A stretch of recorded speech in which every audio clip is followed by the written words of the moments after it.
Wait a second. So you're telling me there's a little mark the size of a grain of salt on my PSA 10 Dark Magician? Are you kidding me? And this is a 10? I paid all this money for a PSA 10 that has a little teeny dot the size of a salt grain on it. You have got to be joking. Look at that centering. Is that centering 50-50? 55-45? Might even be 60-40. Even more than that. How is that a PSA 10? I just submitted my Dark Magician. Comes back a 9 and it's packed fresh and perfect. What's going on here? It's a scam. PSA is a big scam. Well, guys, this video is going to be titled, It Is What It Is. It is the subjective reality of PSA. So PSA is simply what it is. It is a grading service, a third-party grading service, that many people use to get their cards enslabbed and encased for condition. A lot of people use it to slab their cards, feel more assured that the card is in perfect condition, also use it as an investment point. One person's 10 might be another one's 9. One guy may have had a great day, another guy may have just gotten dumped by his girlfriend the night before. That's where you're getting these differences. It is human error, and it is all subjective, and it is a service. However, having said that, it is reality. It is what it is. We have to deal with it. Myself personally, do I love when my cards in pack fresh condition come back at 9? Absolutely not. However, do I know for the majority and the most part that PSA gets it correct? For the most part, yes.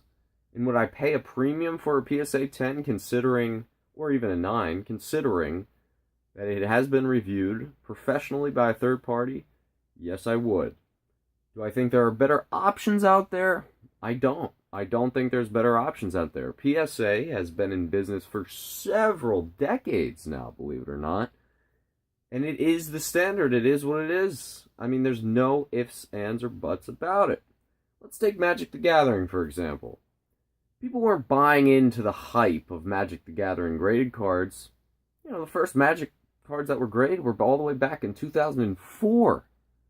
And at that time, people had PSA 9s, people had PSA 10s, and a lot of people said, I don't buy it. I don't buy PSA. PSA is, just a subjective service. It's an opinion. There's no credibility in PSA. And so, the ungraded raw Black Lotuses were selling for about the same price as a PSA 9 or PSA 10 Black Lotus. Different story now. Magic the Gathering has exploded in graded cards. Graded cards, specifically Beckett for Magic the Gathering, have just skyrocketed in the last 10 to 15 years. Again, people didn't take it seriously. People thought, well, if it's mint, it's mint. I don't really trust these PSA or Beckett guys to grade my cards. And what a mistake they made if they bought it ungraded or mint instead of buying the already graded or slabbed copy. It's one of those things where you may not agree with it. I may not agree with it. I all the time question PSA's judgment on, well, how did that get an 8? How did that get a 9? There's so many other YouTubers out there that say the same thing. What's going through their mind in this process? Again, it's all subjective. With PSA, you never truly know what you're going to get numerically, 8, 9, 10, whatever it may be. However, you do know for the most part, if a card comes back a 9, if a card comes back a 10, if a card comes back an 8, it is a darn good condition card, and that's what people are paying for. They would rather spend, and I would much rather spend a premium for a PSA 9 to PSA 10 copy of a card rather than a quote-unquote pack fresh mint card of the same copy, or of the copy of the same card, simply because I know it has been evaluated. How many sellers out there advertise their cards as near mint or mint, and it's not even close to that. That would grade a PSA 4 to 5. I mean, that's where you're getting it, but it is subjective. As I said, this video You have to understand, people are already paying premiums for PSA 9s and super premiums for PSA 10s. I'm going to actually get into that in a separate short video. But guys, all you have to understand here is it's happening. It's real. People are paying these prices. It's not a joke. It's not a scam. You just have to understand it is subjective. They make mistakes. Until there is a robot that grades these cards with acronyms that just can automatically scan surfaces, edges, and corners, human error will always be made, no matter what. Until that day happens, if that day comes in my lifetime, we're going to have to deal with the best that we got, and in this case, it is human judgment.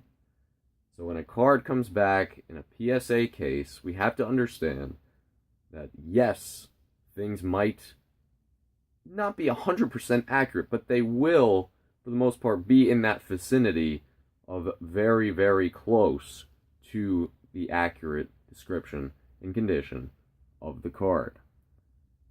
Again, I don't 100% agree with some grades that PSA does give out, but I have to accept it for what it is, and we all do. You know, this isn't something that's just starting up in Yu-Gi-Oh! This is something that's been going on, started 2 years or so, 3 years maybe even back, and it's actually been growing.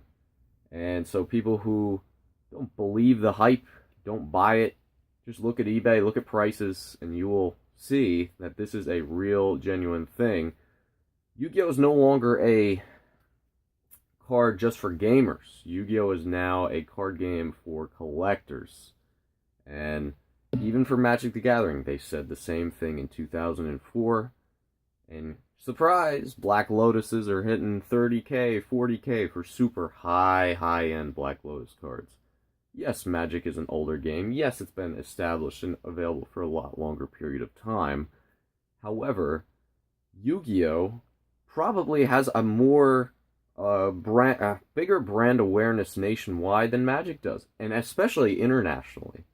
I mean, internationally, the shows really helped it explode and take off. For a moment, there was actually, I've seen articles back all the way from 2002, 2003 that actually says, you know, Yu-Gi-Oh! Has outsold Pokemon in 2002, 2003, 2004. It's a big deal. People are actually seriously wondering if Yu-Gi-Oh! Would actually overtake Pokemon at that point. So guys, again, PSA graded Yu-Gi-Oh! A subjective service, yet it is a reality, and we have to accept it for what it is, and we should pay a premium for PSA, and, you know, you should, because it is the closest thing to the truth that you can get. And again, yes, there will be errors made, but until there is that robotic system, we will have to deal with what we have. Until next time, Yu-Gi-Oh! 2 signing out.